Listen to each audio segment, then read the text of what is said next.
So, protests in Dehradun and several parts of Uttarakhand have been making headlines for quite some time now. Locals, activists, and environmentalists have been staging protests to save trees and the environment in the state. Now, to understand why some decisions by the Uttarakhand government have raised concerns over the ecological balance in Uttarakhand, we are in conversation with Ritwik Datta, who specializes in environmental litigation. Thank you so much, sir, for taking out time and speaking to me. So I'd first like to begin by asking, the Uttarakhand State Wildlife Board has decided to denotify the Shivalik Elephant Reserve to make way for the expansion of Dehradun Airport. Now, to begin with, is this move even legal, and what is the impact of this decision on the forest area? See, first of all, the notification for an elephant reserve is made by the Ministry of Environment and Forest, that is the central government. Right. So what is notified by the central government can only be denotified by the central government.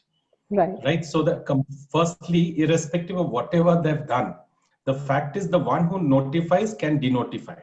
Okay. So therefore, there is no provision in any law empowering the state government to have a superior power vis-a-vis the central government. It is again the federal nature of the constitution itself. Right. Second is, the decision has been taken by a body called the State Board for Wildlife. The word is very important. It is a board for wildlife. It is not a board against wildlife. Yes. Right. So you have a chief wildlife warden, who is part of it. You have the chief minister who is part of it. And as a statutory board, right, all its powers, functions, and duties are prescribed in the Wildlife Protection Act. Yes. And the Wildlife Protection Act very clearly says that the state board shall have the following powers and functions. The first is to take all such measures that are necessary for the purpose of protection, conservation of wildlife, and specially protected areas, which is national parks, sanctuaries, conservation reserve, and community reserve. Next is to amend any schedule, especially Schedule 4, right, of the act itself. Third is, in respect of harmonizing the need of tribals with that of wildlife conservation, right? And the fourth power that is given is any such matters on which the state government seeks the advice for the purpose of protection and conservation of wildlife. Yes. Now, it's very clear, it can only do an action which is for the purpose of conservation and protection of wildlife. Yes. Right. The action to denotify by no stretch of imagination can be regarded of an elephant reserve where you remove the protection cover can by no stretch of imagination be regarded as an action for protection and conservation of forest. So therefore, in terms of the statutory provision, you see, irrespective of the merits of the decision, the state board has no jurisdiction to even entertain a proposal for denotification of any protected elephant reserve, tiger reserve. So it's an illegal action on the part of the state itself. Absolutely. Absolutely. Sir, now the recently proposed bit of land falls in the sensitive zone of the Shivalik forest area. So what does this mean for the species or the wildlife that live there and are dependent on the forest reserve or the area per se? See, the fact is that, an area is sensitive and ecologically important, irrespective of whether the government notifies it or not. Yes. See, nature does not depend on a government's order. Yes.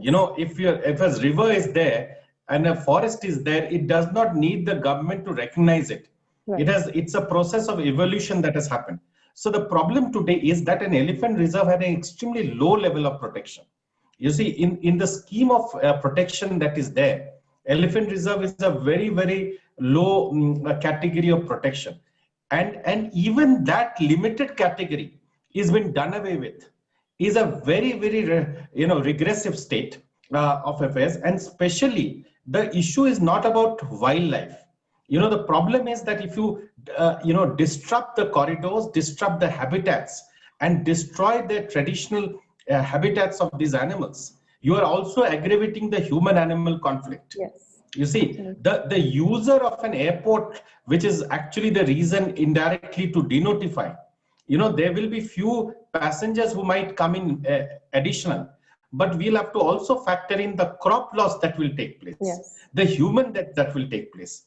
We never look at that. Human animal conflict is a huge cause of not only death, but loss of crops, habitation, houses, settlements. It disrupts the entire agricultural pattern of human beings that are there. So somebody has to pay the price of this greed. You have a perfectly functioning airport. It can very well meet the demands. So to actually cut down a forest, remove the protective cover, is actually damaging. And at the end, it is not the elephant that is going to suffer. It is actually people who are going to suffer. Absolutely. So last month, in the month of October, I remember thousands of people had gathered in the Thano region of Dehradun, opposing the cutting down of over 10,000 trees, which was for the expansion of the Dehradun airport, as you mentioned. Can we say that the state government's priority or the central government's priority is not the environment, but development? See, I would say that, I'll be very happy. I'll be very happy to, be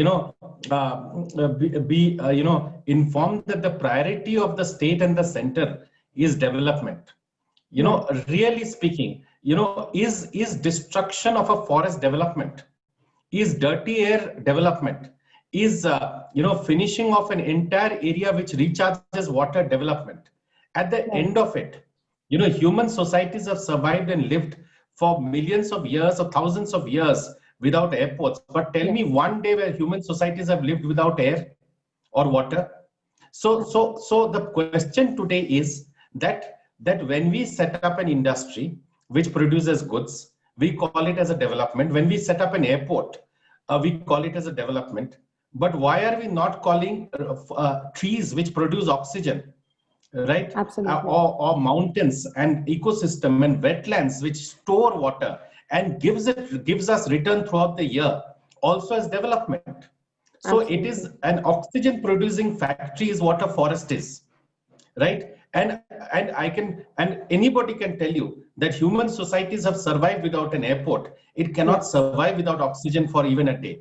So therefore, if it was development has to be understood in a comprehensive manner. Development has been confused with economic growth and private profit. That is not development.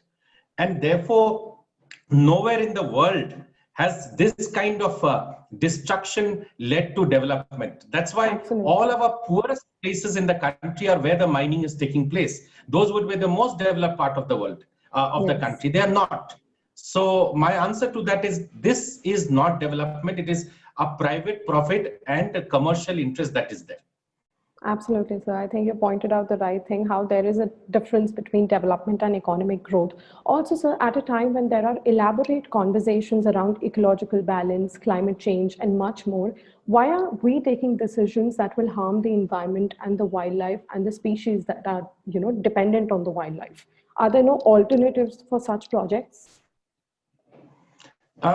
See, the point today is that nobody is interested in alternatives because, the whole economy is based on how much you consume. Right. So therefore, if you build an airport, you build road, there'll be somebody who will buy the steel, buy the cement, buy all of it. So the alternative is definitely there, but nobody wants to actually look into it because there is no easy money that is there. Right. And so therefore, the ones who are deciding on the fate are living in the cities.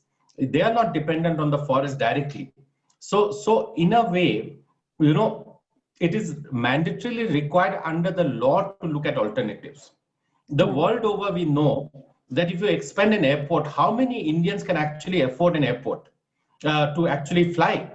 With all of it across, it has been regarded that, you need to increase other forms of transport, but air is not a mode that can actually be used. But we do not look at that.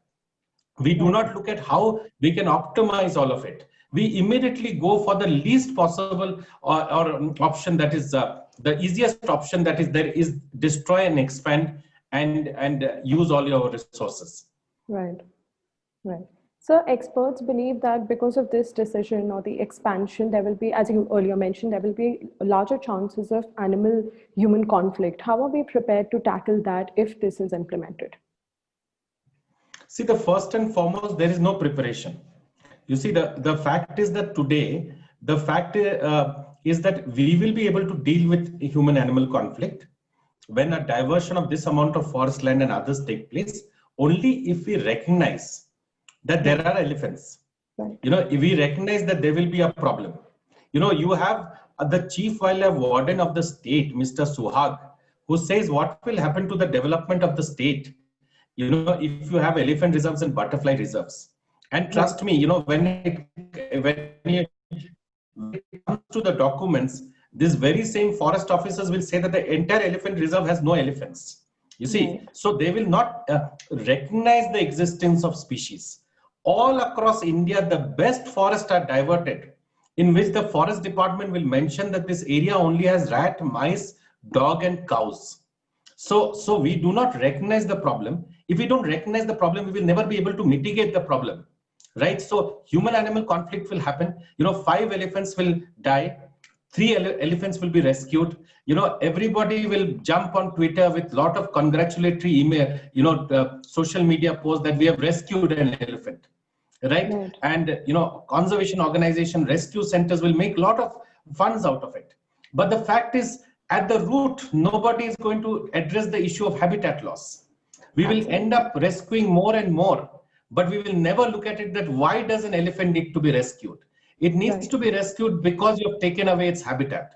Right. And it's a politically uncomfortable stand for organization to take a stand against it. That's why today, you know, not a single national level organization in the country has opposed the move to denotify the elephant reserve. Yes. That's the sad part of it. So these things are also happening because of the collective silence of the conservation organizations and large number of people at large also. Right, sir.